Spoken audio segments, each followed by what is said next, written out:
হাতে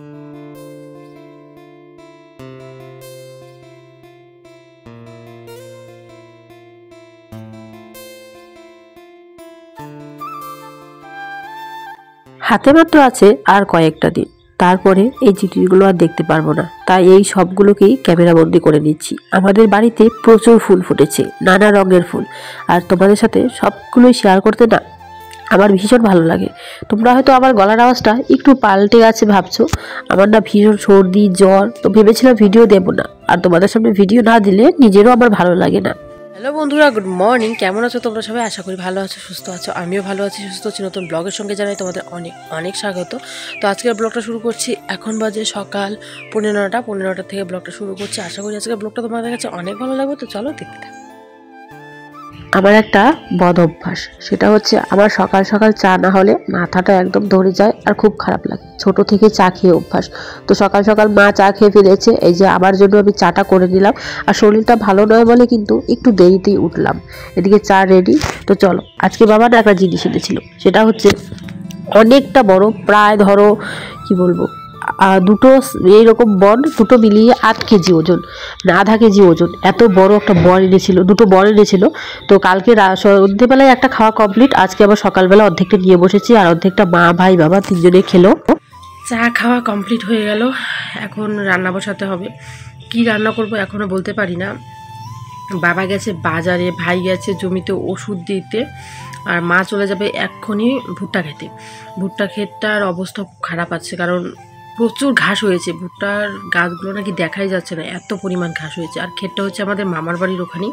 তো একটু পরেই মাও চলে যাবে, বাড়িতে একাই থাকবো। রান্না বান্না অন্য কাজ আছে, কিছু কাপড় চোপড় আছে। মা যদি ধুয়ে দিয়ে যায় তাহলে ধুতে হবে না, যদি মা রেখে যায় তাহলে আমার ধুতে হবে। দেখা যাক কী করি। আর মা বলছিল যে 11টা সাড়ে 11টার দিকে যদি জমিতে যায় তাহলে নাকি দেরি হয়ে যায়, সকাল সকালই যেতে চায়।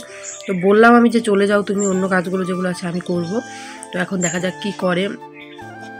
দিয়ে সকাল সকালে একটা বাবা কালকে বনরুটি এনেছিল, বনরুটি খেয়ে নিলাম। পেটটা হাফ ভর্তি আছে, কারণ কালকে রাত্রে রুটি খেয়েছি। আর রুটি খাওয়ার পরে দেখবে সকালবেলাটা প্রচুর খিদে পায়। আর কালকে রাতে 3বার উঠেছি, উঠে আমি জল খেয়েছি, কারণ আমার রুটি খেলেই প্রচুর জল তেষ্টা পায়।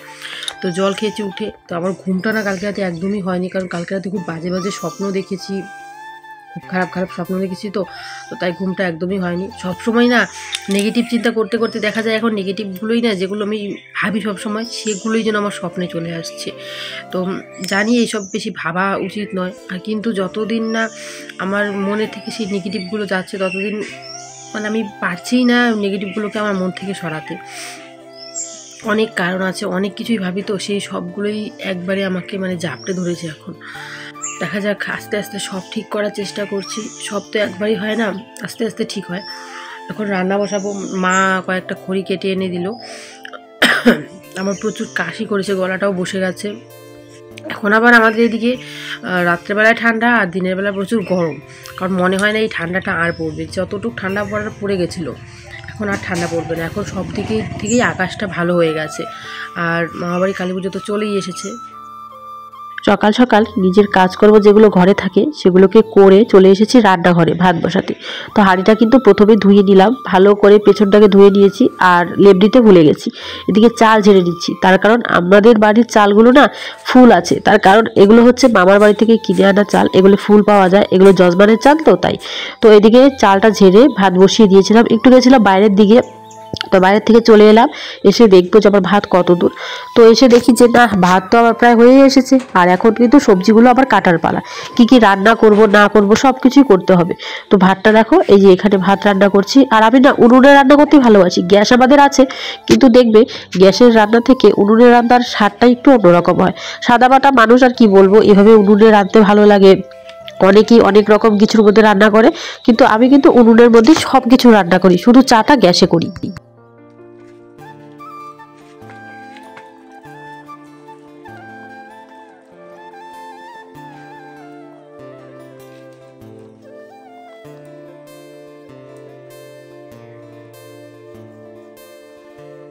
তো বন্ধুরা আমার রান্না কমপ্লিট হয়ে গেছে। কি কি রান্না করছি তোমাদের দেখাই। এখানে করেছি শুকনো মাছের চটচটি, এখানে আছে ভাত, আর এই যে এখানে করেছি ডিমের ঝোল। আজকে এই দুটোই রান্না হয়েছে, আর কিছু হয়নি। তো এইদিকে রান্না বান্না সব কিছু কমপ্লিট করে দেখো বাসন টাসন সব ধুয়ে নিয়ে এসেছি। এই জায়গাটাকে ঠিকঠাক করে পরিষ্কার করে নিলাম, সব কিছু পরিষ্কার টরিষ্কার করে নিয়েছি। এদিকের কাজ আমার কমপ্লিট। রান্না হয়ে গেলে তারপরের কাজগুলো না মানে করা যায়। রান্নাটাই সব থেকে বড়ো কাজ। রান্নাটা একবার শেষ করে নিলে মানে সব কিছু ঠিকঠাক। তো আজকে মা বলছিল যে এই সব ধুতে হবে, যে এখানে জিনিসগুলো দেখছো সব ধুতে হবে, কারণ কালকে হচ্ছে কালকে হচ্ছে রবিবার।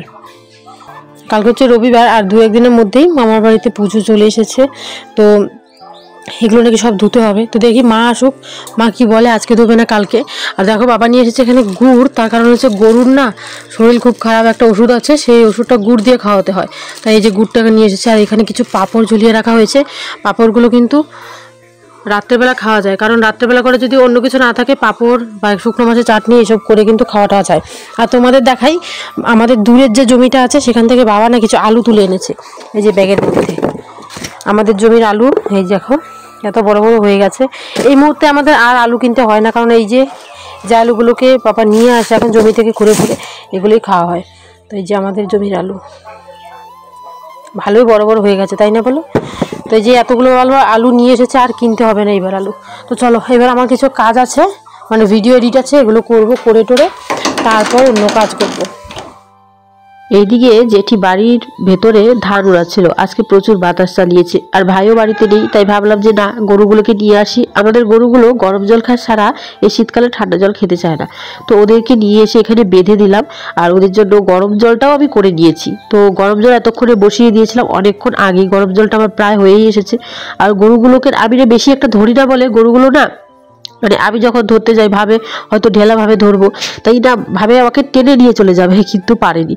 আর আমাদের গরুর একটা অভ্যাস কি খারাপ জানো, আমাদের গরুকে মানে যখনই জল দিবে, তুমি যদি এই চারিটার মধ্যে আছে, চারিটার মধ্যে যদি হাত দিয়ে ঘুরিয়ে না দাও, আমাদের গরু খেতে চায় না। আর হাতে মাত্র কয়েকটা দিন, এই সব কিছু ছেড়ে কিন্তু চলে যাব তোমাদের দাদাভাইয়ের ওখানে ফাঁকা ঘর, কেউ নেই, একা একা ঘরের মধ্যে থাকবো। আর আমার সাথী একজন আছে, তার বাড়িটা একটু দূরে, মানে তার রুমটা একটু দূরে। আর কি বলবো, আর সে একা ঘরে সারাদিন যে কি করবো আমি নিজেও জানি না। এখানে দেখো কাজ করে সময় পাই না, আর সেখানে আবার সময়টা শেষ হবে না বসে থাকতে থাকতে, এগুলোই ভাবি সবসময় জানো। তো এই যে গরুর জন্য গরম জল কিন্তু এখানে নিয়ে নিয়েছি, আর গরম জলটা গরুকে দিয়ে দেবো। আর তোমরা আমাকে অনেকেই কমেন্ট করে বলেছো একটা ছোট বালতি নিও, একটা মগ নিও, চা ছাঁকনি নিও, এগুলো নিও। হ্যাঁ, আমি সব কিছুই একটা একটা করে গুছিয়ে রাখছি, কারণ আমি যেদিন যাওয়ার টাইম সেদিন আমি সামনে পরে কিছুই পাবো না। তাই জন্য কিন্তু আমি সব কিছুই হালকা হালকা করে গোছানোর চেষ্টা করছি। সেদিন বাসনপত্র কিছু গুছিয়ে নিয়েছি, আর কয়েকটা বাসনপত্র গোছানোর বাকি, তো সেগুলোও করবো। হাতে আর মাত্র 7টা কি 8টা দিন আছে, তারপরে আমি সব ছেড়ে চলে যাব, বিদেশ পাড়ি দেবো। আর হ্যাঁ, তোমরা অনেকেই বলো এটা বিদেশ নয়, এটা মানে আমাদের দেশের মধ্যেই পড়ে। আমার না মনে হয় কি জানো, বাড়ি থেকে বেরোলেই যেন সেটা বিদেশ, জানা নাই, তো এরকম মনে হয়। তো চলো, একবার পালা হচ্ছে গরুগুলোকে ঘুরিয়ে ঘুরিয়ে খাইয়ে দেওয়া।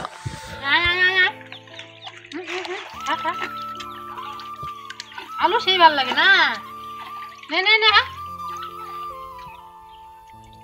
আলু দিলে কি সুন্দর খায়, নাহলে খায় না। পুয়া দিলাম, লবণ দিলাম, জলটা গরম করে দিলাম, তাও খায় না। আলু আছে না,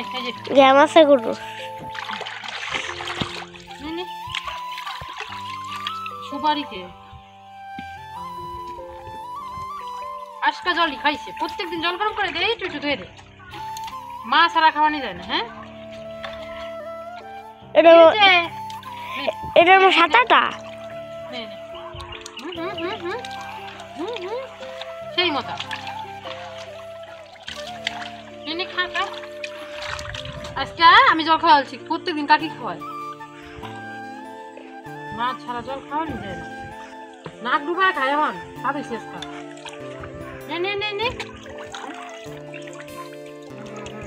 আলু নাই তো, পুরা দিতাম।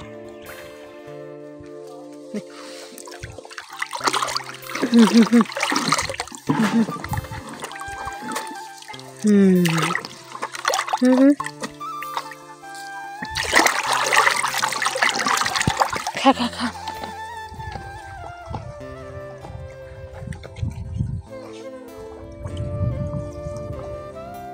আমার মা এই গরুগুলোর অভ্যাসটা এত খারাপ করেছে যে হাত দিয়ে না ধরে দিলে খায় না।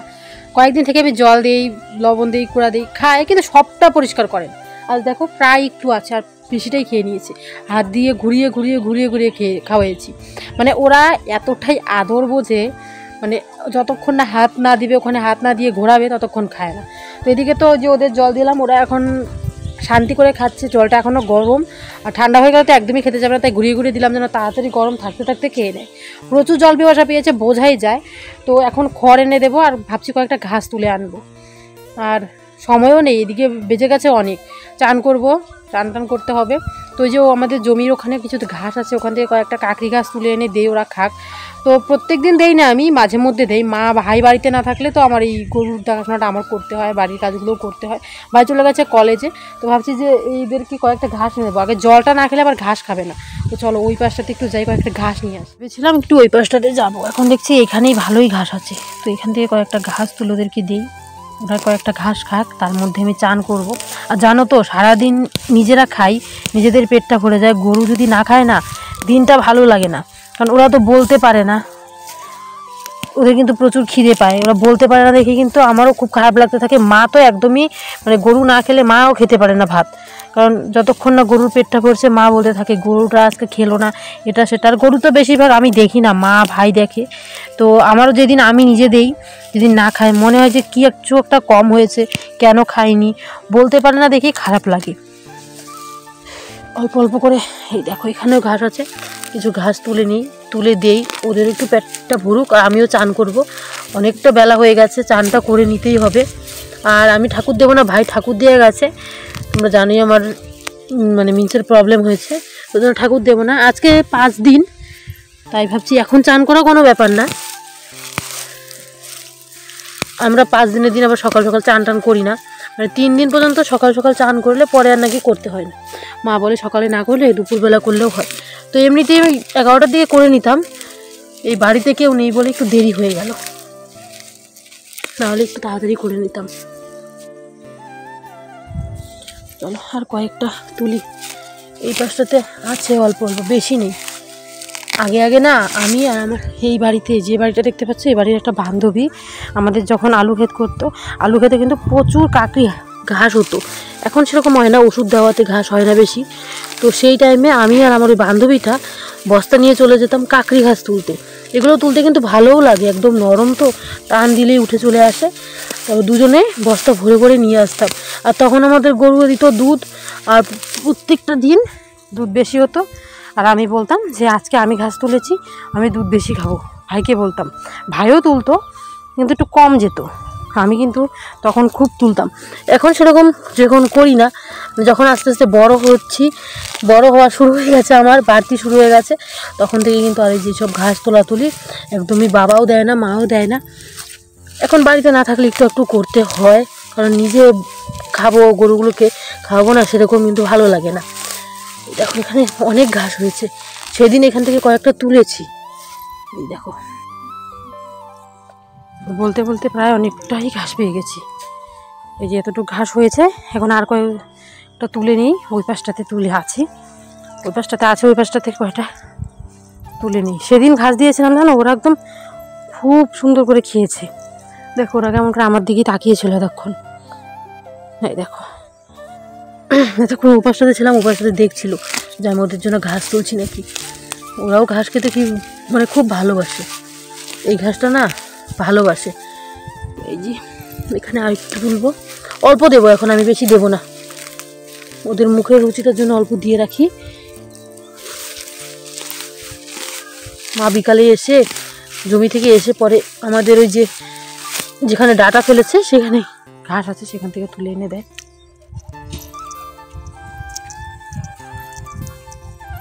চলো এই কয়েকটা দিই, ওরা খাক।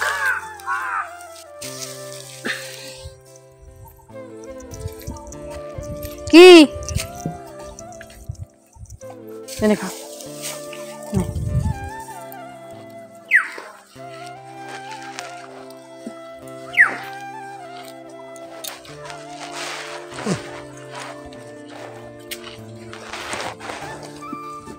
মাত্র একটা বিয়ের নিমন্ত্রণ এলো, বিয়ের কার্ডটা দেখো কি সুন্দর হয়েছে। এই যে বাবার নাম লেখা। তো এই বিয়েটা হচ্ছে আমার বৌদির জ্যাঠাতো দাদার যে বউ আছে তার বোনের বিয়ে। তো এই দেখো কার্ডটা এখন আমি খুলিনি, এখন তোমাদের সামনে খুলবো। কার্ডটা দারুণ সুন্দর হয়েছে, কিন্তু কি সুন্দর প্রজাপতির ডিজাইন করা, শুভ বিবাহ। খুলে দেখি চলো। আমাদের কন্যা বাড়ি থেকে নিমন্ত্রণ। অঙ্কিতা পাল দ্বিতীয় কন্যা, শ্রীযুক্ত সাধন পাল, মীরা পাল, পশ্চিম পাড়া, তুফানগঞ্জ, কোচবিহার। আর এই যে ছেলের বাড়ি,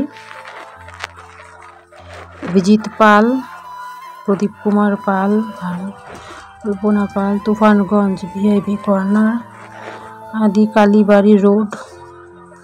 বিবাহ হচ্ছে 28 তারিখ, চিলাখানা, তুফানগঞ্জ।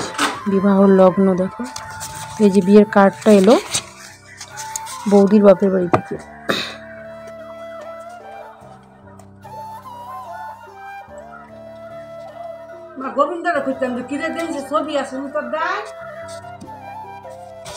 এই যে বিয়ের কার্ড। আমি এখনো বর দেখিনি, তো বৌদির কাছে নাকি বরের ফটো আছে, তাই জেঠি বলছিল। চলো সেটা রেখে দেই, আর আমার বাড়ির সামনে কিছু কাজ আছে সেগুলো করে আসি। এটা মা এলে বাবা এলে দিতে হবে। কার্ডটা কিন্তু সেই সুন্দর হয়েছে জেঠি।